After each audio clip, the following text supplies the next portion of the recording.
Ba, sa inyo mga kaiko, good morning. Adlaw na Domingo karon mga kaiko. Ito na naman tuyo nga ning ang ibinta na naman namin ito ngayon. Tuyo na naman mga kaiko kasi yung nagkaraan araw release ng mga senior. Alam mo naman mga kaiko, alam nyo naman na pag ang tuyo bilihin ng mga senior kasi ito talaga yung dati nga sa pagkapanahonan nila tuyo lagi, di ba? Panghalo ng gulay. So ngayon may natira pa na tuyo sa amin dito sa bahay. Ayan na nga, na naman.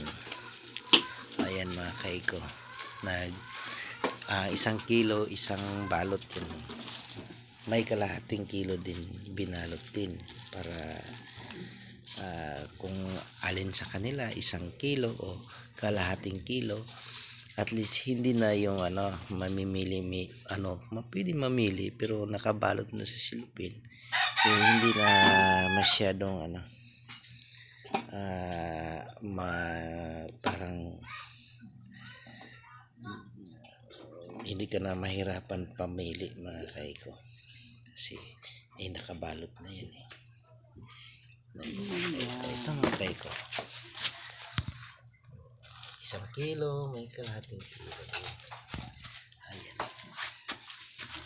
ito parang kalahating kilo to. So wala na itong mga kaiko, puro laman, wala nang buko, wala nang buto, puro laman na yan mga kaiko. Hindi ka na malulugi kasi hindi magkasaling buto sa pagbinta namin, puro laman na yan. Ayan mga kaiko, diba? Mas maganda mga kaiko, tingnan nyo pag nakabalot sila po, diba? Malinis tingnan. Pero talagang malinis man talaga, totoong malinis man yan kasi kaya namin ito mga kaiko para hindi kami mahirapan sa pagbinta. Ayan.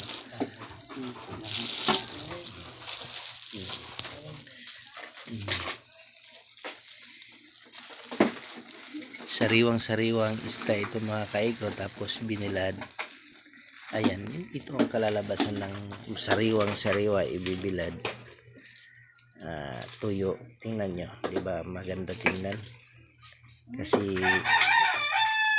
sariwa pag ibinilad. Okay mga kaiko, hanggat dito lang.